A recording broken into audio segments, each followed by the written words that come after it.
Hi, എല്ലാവർക്കും Dion ബ്ലോഗ്സിലേക്ക് സ്വാഗതം.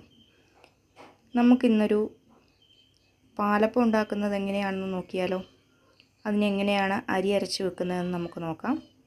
ഇത് ഞാനൊരു 3-4 മണിക്കൂർ കുതിർത്ത പച്ചരി, അതിലേക്ക് ഒരു 1.5 കപ്പ് തേങ്ങ, 1 കപ്പ് ചോറ്, ഈസ്റ്റ്, ഇതെല്ലാം കൂടി നമുക്കൊരു മിക്സിയുടെ ജാറിലേക്ക് ഇടാം.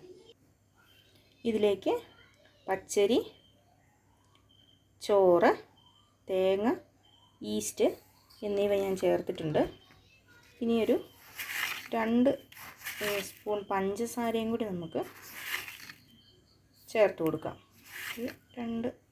ഒരിച്ചിരിയും കൂടി പഞ്ചസാര ചേർത്ത് കൊടുക്കാം.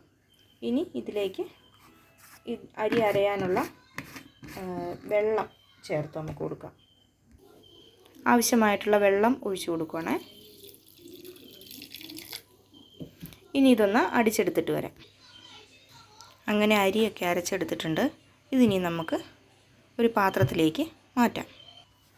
അങ്ങനെ അരിയൊക്കെ അരച്ച് ഒരു പാത്രത്തിലേക്ക് ആക്കിയിട്ടുണ്ട്. ഇതിനി റെസ്റ്റ് ചെയ്യാൻ വെക്കണം.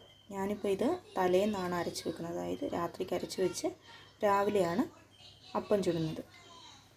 ഇതാ നമ്മുടെ മാവൊക്കെ പൊളിച്ച് വന്നിട്ടുണ്ട്. കണ്ടോ, നല്ലപോലെ പൊളിച്ച് കൊണ്ടിട്ടുണ്ട്. ഇനി നമുക്ക് ഇതിലേക്ക് ഉപ്പ് ചേർത്ത് കൊടുക്കാം. അങ്ങനെ ഞാൻ ഉപ്പൊക്കെ ചേർത്ത് എടുത്തിട്ടുണ്ട് കേട്ടോ. ഇനി നമുക്കിതൊന്ന് ചുട്ടെടുക്കാം. അങ്ങനെ അപ്പം ചുടുന്നതിനായിട്ട് ഞാൻ ചട്ടി അടുപ്പത്ത് വെച്ചിട്ടുണ്ട്. ഇനി ചട്ടി ഒന്ന് ചൂടായി വരട്ടെ. അതിനുശേഷം നമുക്കിതിലേക്ക് മാവ് ഒഴിച്ച് കൊടുക്കാം. ഇതിലേക്ക് ഞാനിപ്പോൾ മാവ് ഒഴിക്കാൻ പോവാണ്. ചട്ടി ചൂടായിട്ടുണ്ട്. മാവ് ഒഴിച്ച് കൊടുക്കാം.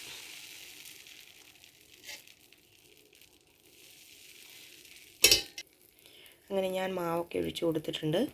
ഇനി നമുക്കിതൊന്ന് മൂടി വെച്ച് വേവിക്കാം.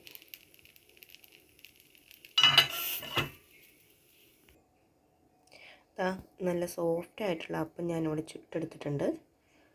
ഇതേപോലെ ബാക്കിയുള്ളതും നമുക്ക് ചുട്ടെടുത്തിട്ട് വരാം. ഞാനിവിടെ അപ്പം എല്ലാം ചുട്ടെടുത്തിട്ടുണ്ട്. നല്ല പഞ്ഞി പോലത്തെ അപ്പം അല്ലേ. അപ്പോൾ നിങ്ങൾക്കൊക്കെ ഇഷ്ടമായിട്ടുണ്ടെങ്കിൽ നിങ്ങളും ഇങ്ങനെയൊക്കെ ഉണ്ടാക്കി നോക്കുക. അപ്പോൾ ഇന്നത്തെ വീഡിയോ ഇത്രയേ ഉള്ളൂ. അപ്പോൾ എൻ്റെ വീഡിയോ ഇഷ്ടമായാൽ നിങ്ങൾ ലൈക്ക് ചെയ്യുക, കമൻറ്റ് ചെയ്യുക, ഷെയർ ചെയ്യുക, സബ്സ്ക്രൈബ് ചെയ്യുക, അടുത്തുള്ള ബെല്ലൈക്കൺ അടിച്ചു പൊട്ടിക്കുക. പുതിയൊരു വീഡിയോയുമായിട്ട് കാണുന്നത് വരെ ബൈ.